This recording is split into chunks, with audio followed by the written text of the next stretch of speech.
Magagawa mo ng spin dryer mo kapag napanood mo to. Ituturo ko po lahat. Hindi po sinasabi ng ibang technician to. Ibababa ko muna.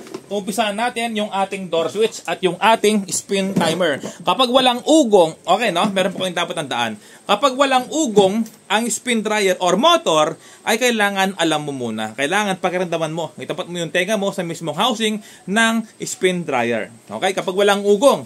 Pangalawa, may ugong pero ayaw umikot. Dalawang bagay lang po ang tandahan ninyo kapag mag-aayos kayo ng spin dryer. Una, yung walang ugong. Pangalawa, yung may ugong yung motor. Okay? So, ito po yung unahin natin na walang ugong yung motor. Kapag walang ugong yung motor, ibig sabihin walang power yung motor, eto, dyan ka pupunta. Door switch, iangat mo dito, meron dalawang screw, angat mo. Sungkitin mo dito. Yan, tanggal na.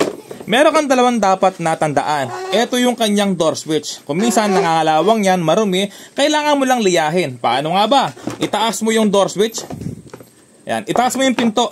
Kapag tinaas mo yan, bubuka yung kanyang, ito, yung contact niya. Kailangan mo lang liyahin at itaas ng konti at ibaba ng konti ito para mag-ground ng contact. Kailangan hindi siya magkakadikit. Kailangan ibaba mo lang yung sakto lang. Tapos liyahin mo. Pangalawa, i-check mo yung tinatawag na spin timer. No? Yung spin timer kung minsan napuputol, pinapasok ka na mabait.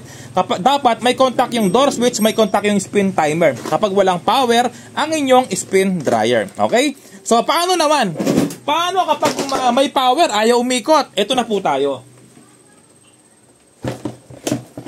Okay, ito po yung labas ng spin dryer. Inalis ko lang yung kaha para mas madali nyo pong maunawaan. I-share nyo rin yung video para hindi nyo makalimutan yung mga tinuturo po natin. Okay, so bali ito po yung basket.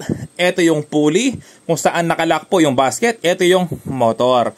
Okay, kapag may ugong, ibig sabihin may power po yan. Kapag may power, ito yung tandaan po ninyo. Kapag umuugong lang, ayaw umikot ha. Dalawang bagay lang din. Una, yung tinatawag na brake cable. I-check mo yung cable niya dahil nangangalawang po yan at napapatid misan. Ito yung madalas po na ginagawa natin. Napapatid, nangangalawang. Kapag kasi patid yan, wala na po. Ayaw nang umikot, napakahigpit. Kahit na anong ikutin mo, napakahigpit. Kasi nga, sakal sa kanyang brake, sa kanyang preno. Preno kasi yan. Kapag tinaas mo yung cover ng spin dryer, aangat yan. Kapag binaba mo, kapag tinaas mo yung cover ng spin dryer, kapag nakataas, aangat po yan. Okay? Yan, mga repairman. So, hindi pala, baligtad.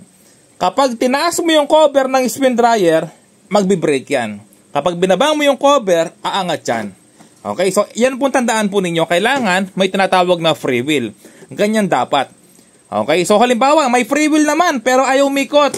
Eto na, yung capacitor. Kapag yung capacitor ay okay, ibig sabihin motor na yung problema. Kapag yung capacitor ay sira, magpalit ka ng capacitor 5UF. Kapag 5UF, gagana na yan kung sira yung capacitor mo.